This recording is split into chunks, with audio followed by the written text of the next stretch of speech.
To answer your second question, which was, you mentioned on a recent Hump Day broadcast that you use P.O. box addresses for your GMB listings to get them claimed and verified. Doesn't Google prefer an actual physical address?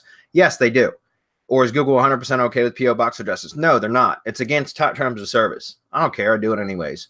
And so, yeah, to be clear, yes, they want a real physical address.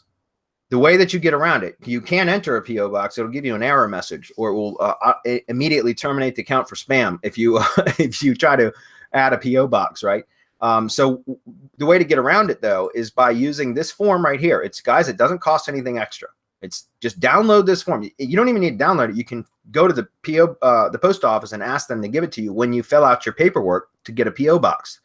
The thing is, though, well, they probably all know about it now, but several years ago when I started using this method, a lot of the post office workers, clerks or whatever, didn't even know about this option. And so I learned to start printing it out at home and bringing it to them so that they didn't argue with me about that not being a possibility. Like, we don't offer that. Yes, you do.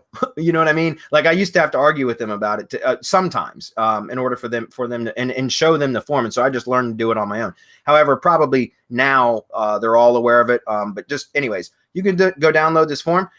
You can register your P.O. boxes online, guys.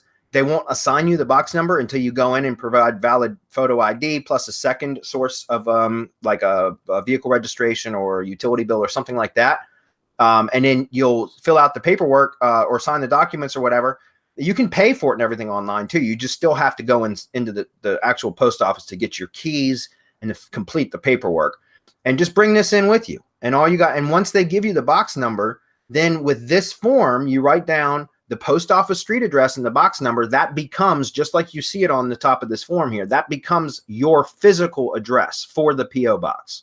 So essentially, let's say the post office was at 123 Main Street and your box number was 101.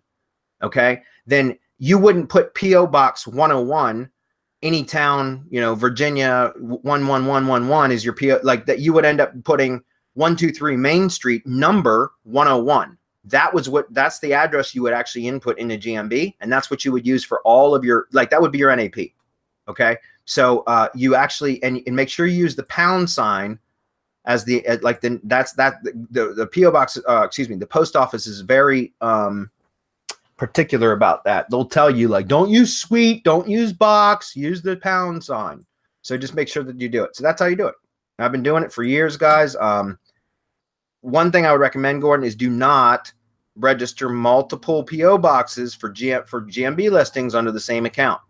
Don't do that. You'll get your account scrutinized, and likely all of them will get terminated for spam. If you're going to create multiple GMB listings with multiple P.O. boxes, make sure that you create a new Google account for each one. You can add yourself as a GMB manager so that you can access all accounts and manage all accounts from your Gmail account.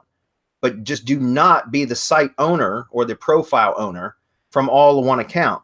Because, again, if you get caught and it gets terminated for spam and all of them are owned by the same account, Google's certainly going to look at the rest of them too. And if it determines that they're all post offices, which is very simple to do, you can do it by just looking at Google Maps, then they'll terminate all of the accounts.